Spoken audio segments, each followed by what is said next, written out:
नमस्कार। एसएससी और रेलवे जैसे एग्जाम्स की तैयारी करते वक्त क्या कभी ये ख्याल आया है कि कुछ सवाल बार बार क्यों आते हैं?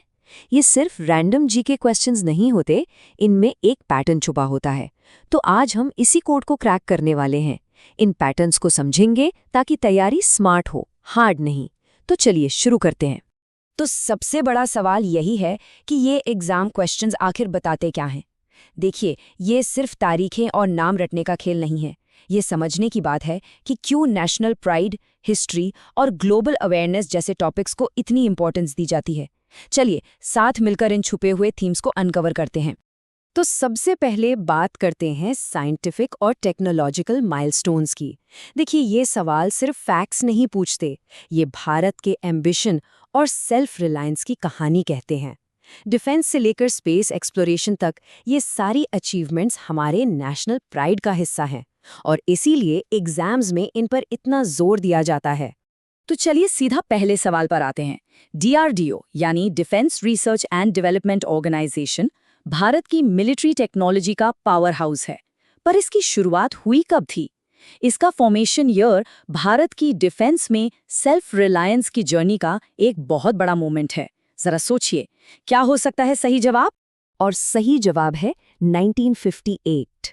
ये तारीख बहुत ज़रूरी है क्योंकि यहीं से भारत ने अपनी डिफेंस कैपेबिलिटीज़ को बनाने की तरफ एक सॉलिड कदम उठाया था। और आज डीआरडीओ का काम देखिए, अग्नि और पृथ्वी मिसाइल से लेकर अर्जुन मेन बैटल टैंक तक, सब डीआरडीओ की ही देन है। डिफेंस से अब चलते हैं स्पेस की तरफ। अगला सवाल भारत के एक कमाल के इनोवेटिव इनिशिएटिव के बारे में है। पीओएम यानी पीएसएलवी ऑर्बिटल एक्सपेरिमेंटल मॉड्यूल।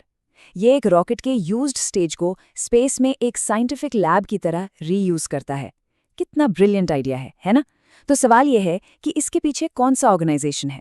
जी हाँ, ये है हमारा अपना इंडियन स्पेस रिसर्च ऑर्गेनाइजेशन यानी इसरो। ये इंजीन्यूटी का एक जबरदस्त एग्जाम्पल है। सोचिए, एक रॉकेट के फाइनल स्टेज को स्पेस जंक बनने देने के बजाय इसरो ने उसे जीरो कॉस्ट पर एक्सपेरिमेंट्स के लिए एक प्लेटफॉर्म में बदल दिया। ये सस्टेनेबल भी है और इनक्रेडिबली रिसोर्सफुल भी। बिल्कुल इंडियन इनोवेशन का बेस्ट एग्जाम्पल। चलिए अब जरा टाइम ट्रैवल करते हैं और चलते हैं इतिहास की गलियों में। हिस्ट्री से जुड़े सवाल सिर्फ डेट्स याद रखने के लिए नहीं होते, ये भारत की रिच और कॉम्प्लेक्स कल्चरल हेरिटेज की गहरी जड़ों को समझने के लिए होते हैं। प्री हिस्टोरिक वंडर्स से लेकर इम्पोर्टेंट कल्चरल माइलस्टोन्स तक, ये सवाल उन मोमेंट्स को हाईलाइट करते हैं जिन्होंने हमारी आइडेंटिटी को शेप किया है। अच्छा, ये एक ऐसा सवाल है जो शायद चौंका दे। ऑस्ट्रिचेस भारत में? जी हाँ, वो यहाँ हुआ करते थे। ये सवाल हमें ये याद दिलाने के लिए है कि इंडियन सबकॉन्टिनेंट का प्री हिस्टोरिक पास्ट हमारी सोच से कहीं ज्यादा डाइवर्स और सरप्राइजिंग है। तो कौन से पीरियड की बात हो रही होगी?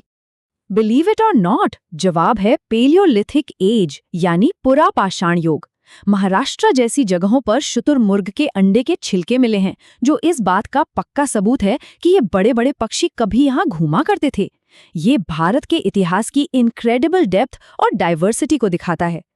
एंशंट पास्ट से अब आते हैं एक इम्पॉर्टेंट कल्चरल और हिस्टोरिकल लैंडमार्क पर, जो भारत में अलग अलग धर्मों के पीसफुल कोएग्जिस्टेंस को दिखाता है।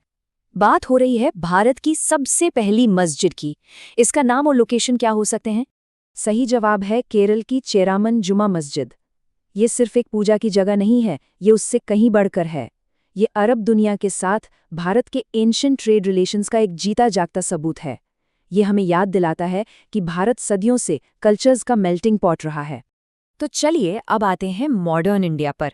इस सेक्शन में हम उन सवालों को देखेंगे जो हमारी ज्योग्राफिकल और कल्चरल आइडेंटिटी को डिफाइन करते हैं। ये वो नाम और जगहें हैं जो पूरे देश में गूंजती हैं और हमारी इंडस्ट्रियल स्ट्रेंथ और एंशिएंट हेरिटेज दोनों को रिप्रेजेंट करती हैं। ये रहा एक क्लासिक सवाल, मैनचेस्टर ऑफ इंडिया। ये निकनेम उस शहर को मिला था जो इंडस्ट्रियल रेवोल्यूशन के दौरान इंग्लैंड के मैनचेस्टर की ही तरह भारत के टेक्सटाइल इंडस्ट्री का दिल था। तो कौन सा शहर है वो? और वो शहर है अहमदाबाद। इसे ये नाम टेक्सटाइल हब के तौर पर इसकी हिस्टोरिकल इंपॉर्टेंस की वजह से मिला, बिल्कुल वैसे ही जैसे इंग्लैंड में मैनचेस्टर को मिला था। चलिए अब एक ऐसी जगह की बात करते हैं जो हमें टाइम में बहुत पीछे ले जाती है, बराबर केव्स। ये भारत की सबसे पुरानी सर्वाइविंग रॉक कट केव्स हैं, जो मौर्यन एम्पायर के टाइम की हैं, मतलब 2000 साल से भी ज्यादा पुरानी। तो ये हैं कहाँ? ये केव्स बिहार में है। जरा सोचिए, ये गुफाएं महान सम्राट अशोक के शासनकाल में बनाई गई थीं। ये एंशिएंट इंडियन इंजीनियरिंग और आर्किटेक्चर का एक शानदार नमूना है। और अब आते हैं हमारे फाइनल सेक्शन पे, की कंटेम्पररी करंट्स, यानी आज के दौर के जरूरी मुद्दे। ये सवाल टेस्ट करते हैं कि हम इंडिया के ग्लोबल रोल और उन इंटरनेशनल इश्यूज को कितना समझते हैं जो हम सब पर असर डालते हैं। आज की दुनिया में एक इन्फॉर्म्ड सिटीजन होने के लिए ये जानना बहुत जरूरी है। ग्लोबल स्टेज पर मिलिट्री अलायंसेस और जॉइंट एक्सरसाइजेज बहुत मायने रखते हैं। ये देशों के बीच रिलेशनशिप्स और स्ट्रेटेजिक पार्टनरशिप्स को दिखाते हैं।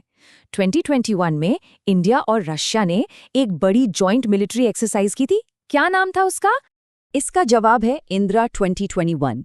देखिए, ये एक्सरसाइजेस सिर्फ शो ऑफ के लिए नहीं होती, ये बहुत ज़रूरी होती हैं ताकि दोनों देशों की आर्मीज एक साथ मिलकर इफ़ेक्टिवली काम कर सकें, टेक्नोलॉजी शेयर कर सकें और ज़रूरत पड़ने पर एक दूसरे की कैपेबिलिटीज़ को समझ सकें। और आखिर में एक ऐसा सवाल जो हमारे टाइम के सबसे सीरियस एनवायरमेंटल चैलेंजेस में से एक पर है, डेजर्टिफिकेशन और ड्रॉट, यानी मरुस्थलीकरण और सूखा।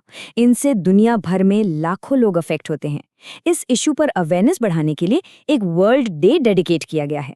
क्या कोई अंदाजा है कि ये कब मनाया जाता है? सही तारीख है 17 जून। ये दिन हमें अपने प्लैनेट की हेल्थ और सस्टेनेबल लैंड मैनेजमेंट की ज़रूरत के बारे में सोचने का मौका देता है। ये एक रिमाइंडर है कि एनवायरनमेंट का ख्याल रखना हम सबकी ग्लोबल रिस्पॉन्सिबिलिटी है। तो टेकअवे क्या है? जैसा कि अब तक हम देख चुके हैं, एग्जाम क्वेश्चंस रैंडम नहीं होते। वो कुछ कोर थीम्स के आसपास घूमते हैं जो भारत की कहानी बताते हैं, हमारी टेक अचीवमेंट्स पर हमारा गर्व, हमारी हिस्ट्री की गहराई, हमारी यूनिक ज्योग्राफी और दुनिया में हमारा बढ़ता रोल।